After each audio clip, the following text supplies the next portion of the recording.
100 000 personnes foulent le pont du Belém chaque année. Ce trois-mâts à phare carré et coque en acier est le dernier des grands voiliers de commerce français du 19e siècle, encore navigant. Après avoir changé 3 fois de nationalité, survivant là où des milliers d'autres navires, plus grands, plus puissants et plus neufs, ont disparu, le Belém lui a toujours suivi sa bonne étoile. C'est un navire qui a 120 ans cette année, qui a été navire de commerce, qui a échappé à la Première Guerre mondiale puisqu'il a été racheté par le duc de Westminster qui en a fait un yacht qu'il a utilisé quelques années avant de le revendre à un certain Guinness qu'il a également utilisé comme yacht, qui a fait un tour du monde avec en famille. Le navire a ensuite été un peu abandonné après la mort de Guinness, puis a été revendu à une fondation italienne qui en a fait un navire-école. Pendant des années, cela a duré, puis le navire a de nouveau été abandonné après différentes histoires. Et il a été retrouvé par un Français, racheté par les caisses d'épargne et revenu en France.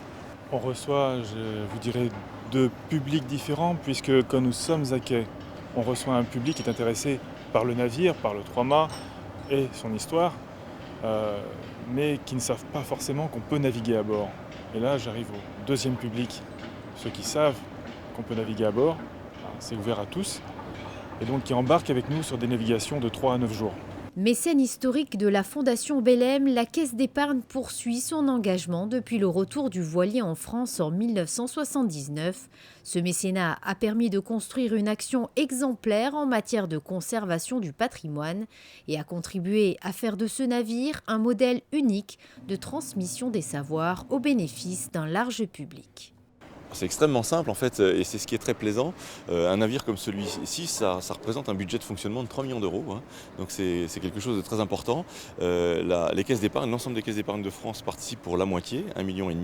Le reste, ce sont les équipes de la Fondation qui vont chercher ce budget, donc auprès des entreprises qui l'utilisent pour faire des manifestations, comme celle d'aujourd'hui par exemple, auprès des stagiaires qui s'embarquent pour une traversée de quelques jours, et puis également via les entrées qui sont payantes, mais c'est pas très cher puisqu'on visite ce navire pour 5 euros à quai. Chaque fois que le bateau est à quai, il est ouvert au public et ça c'est aussi une grande fierté.